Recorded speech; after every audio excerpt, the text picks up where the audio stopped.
Welcome, dear students. I am Devendra Gowda Patil. In this session, we will discuss one of the most interesting poem written by George Lord Byron. He belonged to the Romantic age. Romantic age generally belonged to, it is considered as from 1798 to 1832 is generally considered as romantic age or romanticism, or else early 19th century or later 18th century is placed, is called as romantic age. Romantic literature or romantic age, the most important poets, writers of this age or of this literature are the most famous, well known, very notable poets like William Wordsworth, Samuel Taylor Coleridge, Sade or Robert Sade. These are the first generation these are considered, these are called as the first generation romantic poets, as well as the present poet, that is George Lord Byron is one of the most important second generation romantic poet. The younger generation poets like Lord Byron, P.B. Shelley, and John Keats, these are the most important second generation poets. So, if we want to discuss, so what is romanticism or what is romantic age or what is romantic literature? The romanticism or romantic literature means here in this age, in this period, the subject matters of the poems or any genre of literature like prose, poetry, drama, or essay, whatever else it would be, the subject matters of the romantic literature is usually, generally, they gave importance to the individuality in their literature. They emphasized on the imaginary. Imagination is given much importance in this period of literature, as well as the language which is used in this genre or in this period is mostly rustic, is mostly rural, is mostly vernacular language, that is very simple language is used in this genre or in this period of literature. Contrast to the classical literature, classical literature gave importance to the objectivity, that is intellect, that is their subject matter was mostly urban. They wrote about the elite people, they wrote about the urban people, they wrote about the aristocratic sophisticated people. But these romantic writers, they wrote about the nature, they wrote about the common men and women, peasants, laborers, a school going boy or a girl or who is working in a field. So these were the subject matters of the these romantic poets. With this much of the background, with this background, we will discuss the present poem which is written by the one of the eldest younger generation poet, that is Lord Byron. So the name of the poem is She Walks in Beauty. She Walks in Beauty is a famous poem by British romantic poet. You will see the picture, the image of the poet here, Lord Byron. The poem was published in 1815. Lord Byron was born in London in 1788 and died in 1824 in Greece. Lord Byron was the eldest of the second generation of romantic poets. Other romantic poets like P.B. Shelley and Keats, Byron also died at very young.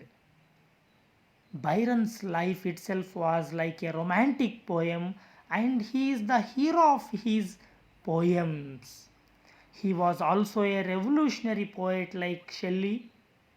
He admired and practiced the style of Alexander Pope in his poems. Byron's remarkable poems are Childe Harold's Pilgrimage, English Bards and Scotch Reviewers, Don Juan, Beppo, and the Vision of Judgment. He also wrote two powerful dramas. They are Manfred and Cain.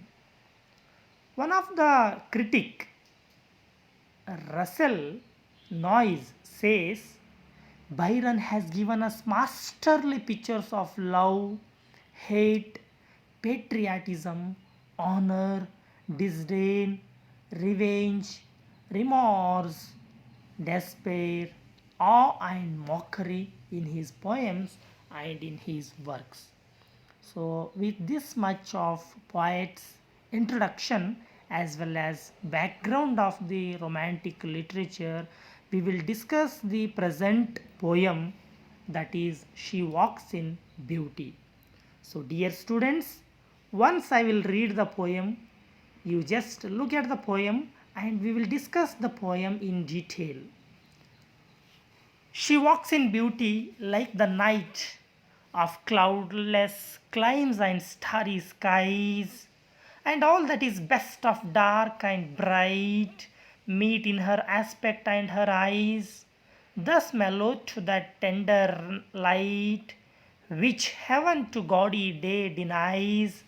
One shade the more, one ray the less, had half impaired the nameless grace which waves in every raven tress, or softly lightens over her face, where thoughts serenely sweet express how pure, how dear their dwelling place, and on that cheek and over that brow, so soft, so calm, yet eloquent, the smiles that win, the tints that glow, but tell of days in goodness spent, a mind at peace with all below, a heart whose love is innocent. Yes, dear students, this is most melodious lyric. This is most interesting love poem by Lord Byron. So now we will discuss the poem in detail. Here the poet praises her beauty. Here one of the most beautiful ladies is there. She is compared, she is described as, here the whole poem praises and seeks to capture a sense of the beauty of a particular woman. So it describes her beauty, how the woman is. Even William Wordsworth has compared and described a woman in his many of the poems like that. Here Byron, the speaker, In this poem, compares this woman to a lovely night with a clear starry sky. So, see, like the night. So, how is the night? The night is without clouds, so clear, so beautiful, so peaceful, and very calm. Night is there. She is so beautiful that, like a night without clouds, like a clear sky, her beauty is described, as well as, and goes on to convey her beauty as a harmonious meeting. See, and all that is best of dark and bright. There is a mingling, there is a meeting of dark and bright in her beauty.